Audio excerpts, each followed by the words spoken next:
All right, here we are. Mary, you want to stay here? Ooh. I'm staying here. I'll sit there. No. Your husband wants to listen. Is it connected? These are connected. Okay. So, the Kitzer, last week we started this Maimer of Lecha Dodi, and we've discussed the following ideas.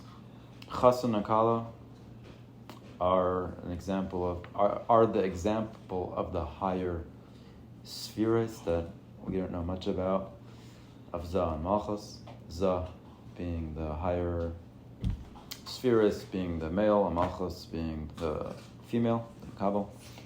The Kabbalah is being Kabbalah, and then we went through like the wedding ceremony. So when we go and we by the Kabbalah Tapanim, we welcome the Kala. That's like welcoming the Shabbos, and that's where all the bracha comes from for the rest of the week. So we do it with a lot of simcha, and then you have the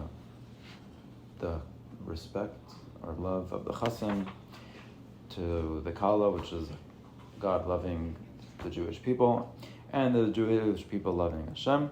And together we come with both our loves under the chuppah, which surrounds the couple, but all this higher love. And before that happens, the Chassan has to cover the face of the Kala, and that gesture is making an external connection from the Mashpia to the Makabel before there's a real connection, on a deeper connection. You have this external connection. And now he's going to explain that external connection piece, like what's the science of Mashpia to Makabel? Like how does this connection happen? The connection happens when he covers the face? That's the external connection. Mm-hmm. Because before, and he's going to explain, we'll get into like, what does that mean, external? I'm stifling you here, covered. Yeah, I don't know what the exact. Imagine this is what I'm receiving, like a cover for my face. Yeah, I don't know what. I don't need to understand the exact significance of the external connection there, but that's what it represents. That's for whatever reason. So, yeah.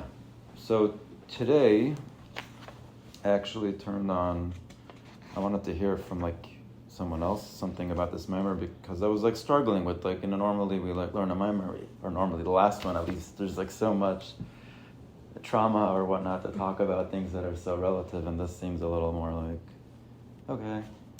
So I wanted to hear if like Rabbi Yossi Paltiel had what to say, and actually he just has like a half-hour class on like the whole Maimer, that he just kind of is like, he introduces himself with like, I'm going to learn the Maimer with you, but not in like a fresh way. I'm going to learn it the way I've learned it in the past, not like from new. Normally when you learn something, each time you learn it, you have like another insight. He's like, I'm just going to learn it as if the way I've learned it in the past. And then he's like skips a lot. He says that, it's interesting, what he says there, that the hard part to understand is how Shabbos is the Shabbos queen. So who's like the king in that case? Like the Chassan and Kala, okay, king and queen.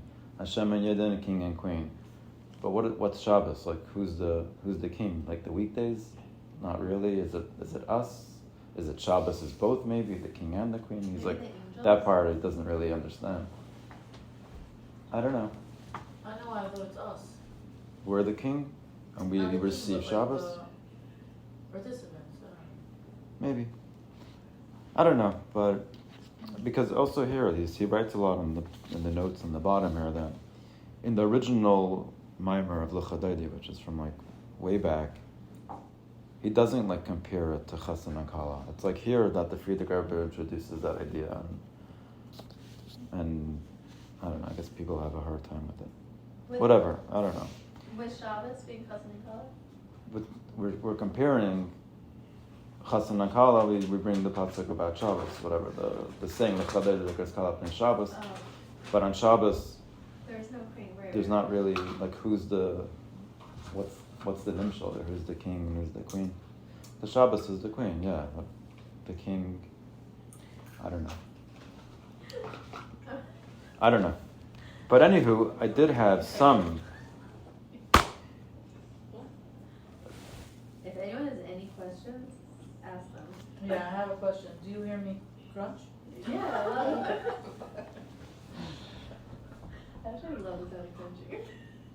Yeah, I so, hope so. I really love it. Sorry. all right, let's just learn a little bit, and then, thank God, I did get some insight in the middle of the day, just because today was one of those days. It was one of those days where, I don't know, you get what you need type of thing. And then if like, you just let it happen, you get something. And I don't know, I got something. I think that I could connect to the swimmer and bring it back home to the way we like it. Is So, this the only mimer about Mishki and Makaba? no, I'm sure there's a million. So why did you choose this one? Because I don't know them all, so we'll go through one at a time. Oh, I thought there's a reason. Okay. No. Nope. I am not an encyclopedia. Okay. So he's going to bring two examples of what it means to connect externally before we connect internally. You might call it, I don't know, should I pause this for this word? Foreplay, right? So, How would you pause it for right, I don't know. Just as if everyone's listening. I don't want to make my mother uncomfortable. You think she knows what foreplay means? Like what? Forward? But let's talk What foreplay? intellectual foreplay. So, okay, so it says in, he brings here from the Gemara that before Rabbah, who was a sage, you heard of him? A famous man from the Gemara. So Rabbah, before he would teach his students, he would open up with what they call a milsa de beduchasa, a joke, or maybe just something light to lighten the mood. And then they would start learning with awe and fear. But before that, he would start with something light. Why? Because before the mashpia is going to have a deep connection with the makabel, there needs to be some external connection to raise, so that they become kind of, to open them up, essentially.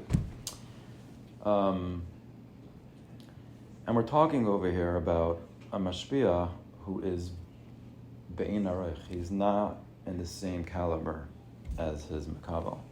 So,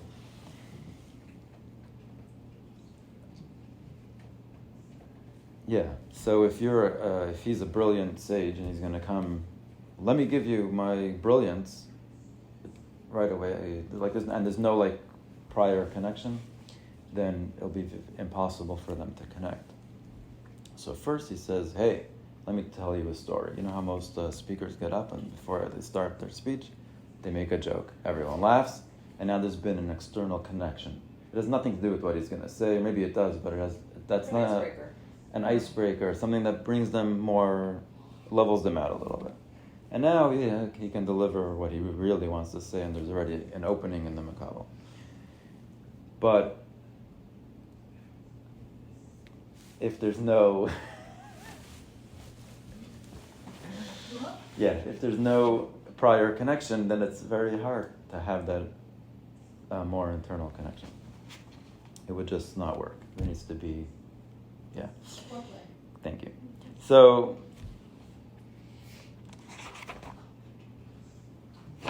okay.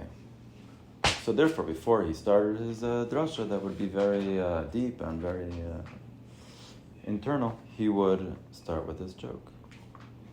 And then he goes on to say something about that even the jokes of Talmidei Chachamim are very holy and they're filled with stuff, and maybe even more than what they're really trying to say. But still, it's not, it's still some type of opening. Yeah, that prepares the makabel to now get the real internal connection going.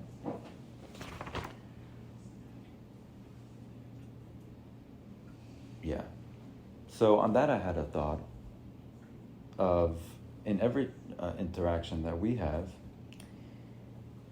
if we came with that attitude, right? We're talking about here like the mashpia knows so much more, he's so much greater than the makabel.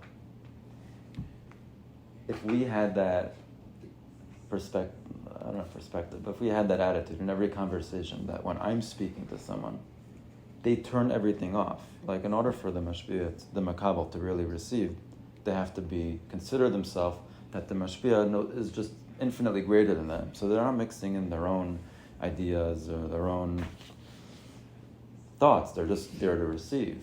So if we're in a conversation and I'm speaking and you listen with that type of clear mind, you have nothing of your own. You're completely open to this new information. And then we switch roles. Now you start to speak and I turn everything off. I'm just, what do you have to say without like because half the time like you sit at you always hear, and maybe you know from your own experience, I certainly know from mine, you sit at a farbring and a guy starts speaking, the second he says something that like you don't really agree with, you're just like, you're not taking in anymore. It's just like you close the door on whoever's talking to you, or you're waiting for you to give, your feedback on what, like, and everyone's just trying to be a mashpia, no one's really taking anything, and the conversation, there's no expansion and there's nothing learned from the conversation, because I'm just gonna try to yell at you what I want, what I believe already, and you're trying to yell at me what you know. It doesn't work. But if we had this if we can sit in conversation and one person speaks and the other person is now in the makabel seat, so they're just like, okay, wow, very interesting. And now, because I took it as brand new information, it plants a seed where actually something new comes out. I feed that back to the guy I'm talking to, who in turn receives that as brand new information, not trying to prove, and we can really back and forth, you come to a whole new creation that has nothing to do with you or me. It's just a new idea. But that takes a lot of humility to understand that, the person I'm speaking to is infinitely greater than me. I'm just going to listen. But I think it really helps us grow, right? Because if we're always in mashpia mode, if we're putting out constantly, then we can never take in. If we're putting out, then we're never gaining anything. But in the makabel seat, you actually gain a lot. So I don't know. Try it out next time you're talking to your spouse, and then tell them to listen to you in that way and see what happens. I think it would be magical. Totally not. I'm trying to imagine. Yeah. Listen, you don't really conclude. So that's your entire life. So that's the first example that he brings. So we have this great rabbi, great sage. He's got infinite greater wisdom than his students. And if he just came and said, okay, like probably most of us experienced in yeshiva, teacher walks in, starts talking, half of the kids fall asleep. There's no connection. And not that they were infinitely greater than us. They probably weren't. But still, if there isn't that external connection beforehand, then it's hard to come to the internal connection. Then you can't get to the real connection, and you won't have the real, transmission. The transmission won't happen. So that's the first example. But you're saying that they need to be greater, actually, for you to listen, as a... No, but if someone is greater, they don't have to be. But if with your kids, you want to connect with them, or whatever. Like you can't come with I don't know, trying to put your kid to sleep and they're screaming and not sleeping. Your kid's having a tantrum, and you come in already what's going to go down. So you're coming with your great this and we're going to stop this right here, right now. We are going to school, or you're putting on your coat. It's snowing outside. They just can't receive it. Before that, there needs to be an external connection of just coming down to their level and oh, blah, blah, blah, whatever. That's not the point here. The point is that I need you to leave the house in a coat so you don't get frostbite. But we're going to have that external connection. Not the greatest example, but that's the idea. So it answers the question? Okay. So I'm trying to say that most of us are be'arach zelazeh. No one here is infinitely greater than the other person. But if we put ourselves in that seat, then there's a humility. And then when someone talks to me, like, I'm only there to gain because they have something I don't have. It's in their head and they're going to give it to me. But if I want to contaminate everything with my preconceived filters, then, yeah, they're not being mashpia to me or anything. And we walk away the same. But if we can just, like, tone it all down and look at someone as if, like, they have so much to offer, then there's a lot to be received. And everyone has what to offer, so it's true. It's just difficult. But if, in a perfect world, in every conversation, that would be happening back and forth, back and forth, back and forth. You're just kind of growing and growing and growing. The conversation, it's just nothing to do with you or me. It's not about me trying to be right. It's just about the truth, or just gaining something. Okay, and then the second mashal he brings is with the father that wants to play with his son. So what he really wants to do is connect with the son. He says, panim al panim, which is a very internal connection, face to face. He wants to give him his essence. The father is like soul. He wants to have a soul connection with him, but the kid is a little kid. So what the father has to do is to first bend down and raise the kid. He picks him up to eye level. So the raising of the kid is an external connection, which has nothing to do with the soul connection. But that's the only way to get him there, to bring him up. And the kid himself gains nothing. Yeah. The child himself gains nothing by being lifted by his father. In fact, if it's a small baby, he may not even realize. Need help her out. He may. You have to unfold it. Comes with you. If it's a small child, an infant, he may not even realize that someone's lifting him up. But then when there's an eye connection and the father starts, kuchi muchi, and starts like giggling with him, then he feels that there's this deep connection going on. So you have to have that. I have to say that sometimes even like a newborn baby, not a newborn, but like a really young baby, they're afraid of the floor. The way they say not to make them afraid is to literally lay down with them. Lie down with them. To take away that fear. And it's like the same idea, you're stooping down to their level. Right. To give a greater message. I can yell at them, the floor is not scary. Right. But it goes nowhere. First there needs to be an external connection. So that's how the Mashpia and Makabal connection work. Now, here's what happens. So in this... Really, wait, I have a question. Yeah. In that the mashal that you said of listening to each other fully without the you, so you could be fully makabel. Yeah. So you both do it for each other. You both are mashpia makabel for each other. I think that would be nice. Oh. Right? I don't know how to do that. If we're having I think that a lot of us do it all the time when we have a conversation with each other. Yeah. We do it all the time without realizing that we're doing it. You Right? totally If you and I do. are sitting in a car and traveling 2 hours, we have that, right? We're having a conversation back and forth. Yeah. That's what it is. It's more tricky when you come with an opinion. That's when it becomes sticky. Because I have an opinion that I want to give to you, so I'm in mashpia mode. And you're saying, I have an opinion, I don't want to hear yours, and it's just too much mashpiyim. No one's gaining anything, I'm just there trying to give. So, in the mashal he brings with the teacher, obviously the students showed up as receivers. They're here to receive.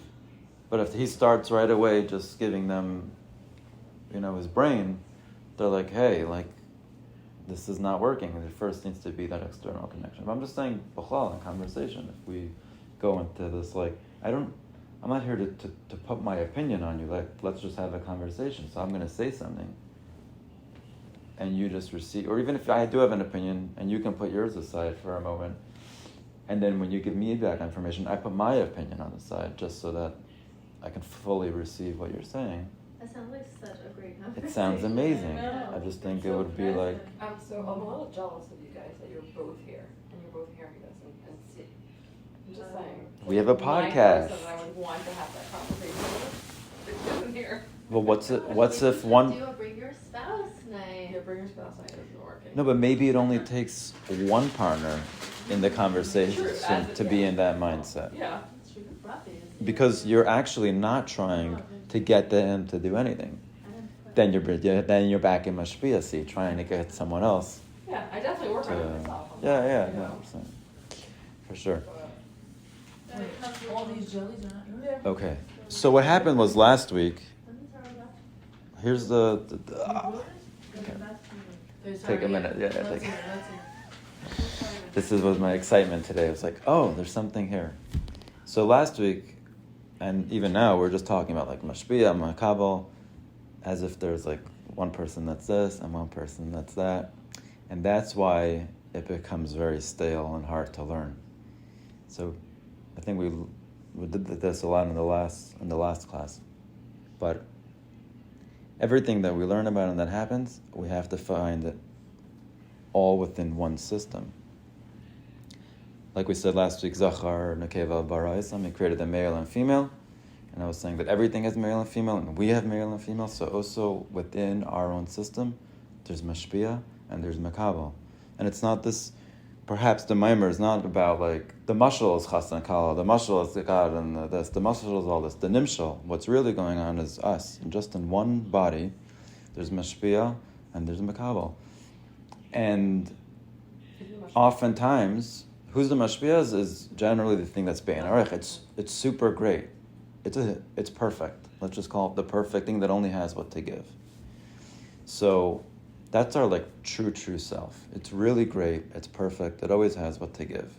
And then we find ourselves on some days in different struggles. Maybe we're having a bad parenting day. We're having parent guilt or spouse guilt or Jewish guilt or just going through a tough time, a tough emotion, and our shpia side of us is sitting there saying, "Hey, like what are you doing? I know the truth. You should really be better, or be great, or be whatever." It's all within us. This whole thing is happening. It's a hard yourself. Almost. But what the mashpia really should be doing is saying, hey, you're feeling like a bad parent today? Like, he needs to stoop down to the level. Like, this great true self has to have a conversation with the makabel where it's at, and have that first external connection of like, oh, yes, you're feeling like a bar. You're feeling like bad. You're not feeling great. Like, I hear you. I see you within my own system.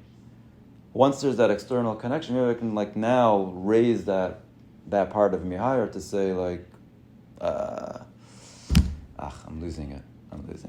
Help me out. It's amazing because it sounds like, again, IFS, like It's the inner self child work. and then all the parts. And you know, like it's really explaining. Like today, I told my husband, I'm like, I just wanna give and give and give and give and give, but then I crash. So what's going on? Can I keep like saying, oh yeah, sure, I'll be a lifeguard, I can. Oh yeah, sure, but then I crash. This explains it to me. I'm like, yeah, myself wants to just give and spread whatever light I can. But then I also have human parts that need to sleep, I need to eat, and I get frustrated. So I don't know. I'm not. It clicked in me. Next. I can't bring it out. But it explained to me. Yeah. You're kind of validating yourself, though. Yeah, like there's the part that can give and Right. the part that needs to get. Like there's like, Right. The validation. Oh. It sounds like you're doing self-validation, and then from there you can grow. Yes. So the self-validation is an external connection, because the truth is, like, I want better from me. I don't want to be self-validated in this, like, oh, you're a bad parent, and like to stay there. But I have to have that first connection over there. Yes. It's okay. It's okay. Now I can bring on like my, then say, hey, let's try to climb out of this or whatever, something like that. But the whole mashpia makabel is not about two other people. It's all within my own system. I have that constantly. So for me, I would think about it self-validation, and then from there, what can I change from here for me to feel better about it? That's what it sounds like to me. You have a comment? Hmm? You have a comment? Yeah, she's give so much, and we women give so much. We're such good nurturers. So,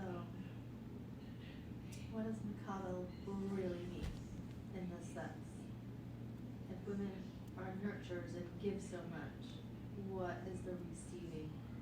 What is the makabel piece, and what does it really mean? I guess it depends on the relationship. Like to your children, yeah, you're super mashpia. Oh. All right? Um, You give and give and give and give and give, and then when you burn out,